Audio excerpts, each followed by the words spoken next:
How does he know who you are then? Maybe my name was mentioned when they were coming to meet me. But he didn't see you. Unless he seen me when he was parked. But you didn't see the car. I didn't look for the car. Unless I'm coming to meet somebody at their vehicle, I don't ask what vehicle they're in. Well, that's not... And again, don't take this the wrong way. I'm not trying to insult you, but that's not very smart. You're meeting somebody to sell guns, and you're not going to watch around you to see where they come and go? He was referred to me by somebody that I trust. Okay. I would still be on my 6. So you clearly have a genuine distrust of the police. Is that fair to say? I distrust almost everybody. Being honest with you about the information that we have, trying to give you an opportunity. And I mean, you've already said flat out you don't believe that he has that information. But, I mean, with everything he's told you, you have to know that what he's telling you is true. Well, whatever you have, you've got from people that may not necessarily be giving you information for the best of reasons. So take the people out of this. Take them out. Who cares about the people? We've got other stuff. Communications and all those types of things. The video. So it's not just that people are telling us this. We're not relying 100% on people. If we did that, we'd be stupid, right? I like to think I'm not that dumb. You take a totality of everything that we have, we know you're involved. And for you to sit here and just say that you don't have anything to do with it doesn't make any sense. I think that you guys have me confused with somebody else. This interview has now been going on for over 40 minutes, and almost no progress has been made. Forcing him into a corner with evidence doesn't seem to be working, and neither does running through the events of the night, or even explaining why what he's doing is a bad idea for him. So instead, the detectives almost completely switch up and begin to threaten him with the consequences of his actions on his own friends. Dude, you're not this guy. You know you're not this guy. If you were, this conversation would be different. Yeah, I'm obviously not this guy. I meant the I'm dick that is letting everybody else go down for him. I meant that type of guy. That's not you. You have a reputation as being a stand-up dude. I think that whatever those guys did, that leads to you believing that they were accomplices and accessories and everything like that, yeah, would be their own fault if they fucking hang for it. Really? Even though, hypothetically, you're the person who pulled the trigger? So even though somebody else pulls the trigger, you're good with those guys going down. Your homie Chris, you're good with him going down. And I get it, you don't have any allegiance to these other two dudes. I understand that. But you're good with Chris going down. Getting 20 years off of what you did. You're good with that? You guys have him orchestrating and setting up something like that, and that's no me. It's his own fault that you shot somebody. It's his own fault that you didn't do things the right way. That's his fault. I ain't shoot nobody. He should put himself around better people. Okay. You know he's going to read this, right? I mean, he's going to have disclosure. It's fine.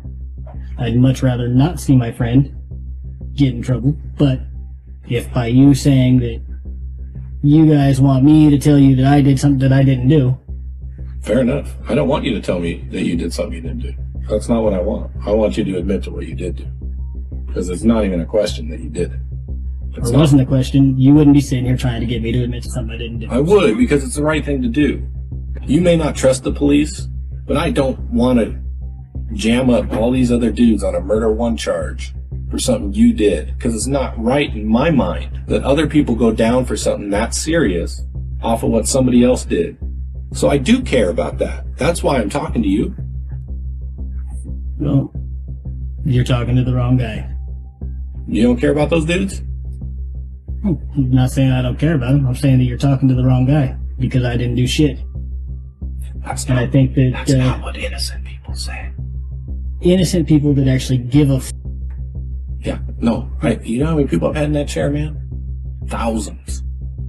You don't give a fuck. That's you. Like, enjoy your time. I don't care. Then I don't have any hard feelings for you. I'm just going to move on to my next case. I just want you to know this isn't about you. This isn't personal. Like, you can say you don't care, but I actually think you do. I think you're being... So, with that said, so you agree that there's nothing more to say. Right? If you don't want to talk to me, there isn't. Well, I don't want to talk to somebody that's going to keep on calling me a liar. I have yet to call you a liar. You've made the implication that I'm lying to you. Because you are.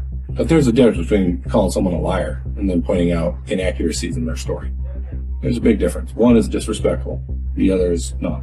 Have I been disrespectful to you? Have I been disrespectful to you? Have I insulted you or come at you hard or done anything other than You called me a liar. Yes, you did. You were lying. I'm not lying. Do you not freely admit that you lied to me in this interview? Where did I lie to you? About meeting up with Cody? About being home? Not going out at all? And then now you periodically are going out? Would you not concede that both of those things were lies? I don't go farther than a couple blocks from my house on foot to meet somebody very quickly and come back. Okay. That's not what you told me. That's You don't leave your house? I don't leave my house. I was home all weekend with my girlfriend. It's on tape, man. There ain't no secret. Like, dude, I've got to walk my dog. Of course I leave the house, periodic. Okay. But as for did I go anywhere? So you were never at Casino in Evergreen, anywhere near there within 3 or 4 blocks Saturday night. I just want to make sure that we have this down. Let's see. Sunday morning. How far is the Starbucks on Evergreen? Which Starbucks? The one on 75th. Yeah, no, Too I'm not far. talking about that. Okay, yeah, then no, I wasn't. Okay. So you're at the Starbucks on 75th? Earlier in the evening, yeah, like 8 or 9 o'clock, something like that. Well, that's not home. Did you lie to me? Can No. I don't even get a smile out of that one? I didn't get you on that one? I feel like I got you on that. Blatantly caught in a lie, it might not seem like it yet, but David is starting to get uncomfortable. If it's not been obvious throughout the whole video, the only thing he cares about is his own ego. So now that that's been damaged, he's immediately on the back foot, and it's up to the detective to keep pushing and try to get him to move just that little bit further. Were you with someone? Yeah, Who? another woman. Who was that? I'm not gonna tell you that because she'd be very upset. Yeah, but it's a homicide. They can help prove that you weren't involved. How? Because if you're with her, right, that gets my timeline tighter. So you were with her from 8 to when? Not very long. So you don't Half hour at most. So you don't want to tell me who that is? I really don't. Okay. Were you in a car? You're on foot? I rode my bicycle. To 75th? Then how'd you get home? I got a ride from her with my bicycle in the back of her SUV. So there was a car. Did I get you there? I feel like I got you there too.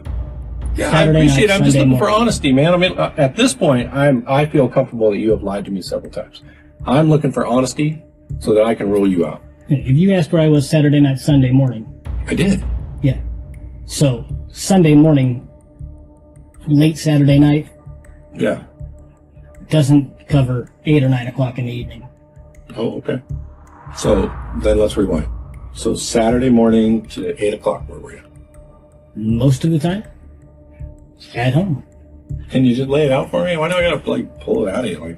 I'm asking where you were, man, so I can rule you out. For the first time in an hour he's been sat in the interrogation room, David moves his hand from his lap and adjusts his cap. His hands have also been moving around very slightly and he's been stuttering over his words.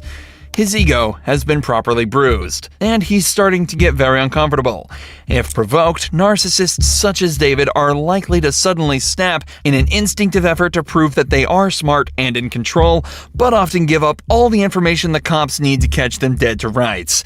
So the detective keeps up his no-nonsense direct questions to try and get him to crack. The only places that I go, usually, I go to 7-Eleven, Okay. the little Asian market if, we need tubes and tobacco for rolling cigarettes, but that's not very often. Okay. Walgreens. Yeah. But Saturday, did you go to those places? I don't need to know where you generally go. I need to know where you went Saturday. I probably went to 7-Eleven at some point. Any idea what time? I go when I need something or want something. I understand, but that's why I'm asking. Any time? Do you remember wanting or needing something on Saturday? No, I don't, because I don't feel like I need to track every one of my movements and shit like that, because I don't need to have a Loctite schedule of what I'm doing and where I'm going. As long as I'm at DOC on Thursdays between 1 and 3, and I make my appointments with Ideal Options, then it doesn't seem like a big deal to me where I go. Okay, unless you're being charged with murder, and it kind of is a big deal, right? Yeah, but if I don't pay attention to and keep track of these things, how the fuck am I going to tell you where I was without lying to you then? Because I don't know exactly when I was there. Well, you could at least try. Yeah, I would try. If it can rule you out as a suspect in a homicide, I would try.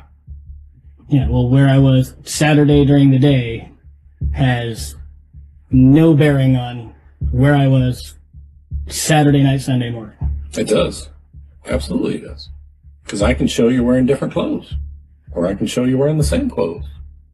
Right? That's pretty important. Do you agree? I can show that you were with somebody else and not with these people. People change their clothes. People meet other people. Oh, no question. But if I'm chipping away at that timeline, right, it can be exculpatory for you, meaning that it excludes you as a suspect. I know, my vernacular is very good. Sweet. So, you don't have to explain your words to me. Look, dude, you can act like you're upset about that. You're not. So let's move past it. The fact that you're talking to me like I'm a child. You're not. I'm not talking to you like a child. Upsetting. How did I talk to you like a child? Tell me when. I think you have to explain a word that you're using to me. Most people don't know what that word means. I apologize. Most people are fucking idiots. Okay, you can pretend you're getting upset about it, but you're really not. No, what I'm getting upset about is you call me a liar. Because you lied. You lied. And I don't actually think I called you a liar. I did say you lied, but I don't think I actually called you a liar. So I'll call it to you now so we can just move past it. You are a liar. You have lied. Do you want to tell me what happened or not? Couldn't tell you because I don't know. Fair enough. We'll end up close the tape out for you right now. Should have done that a long time ago when I said the conversation was over. Okay. Whatever you say, partner. And so it seems the conversation truly was over, as from then on, David refused to even say another word, choosing not to exercise his perfect vernacular anymore.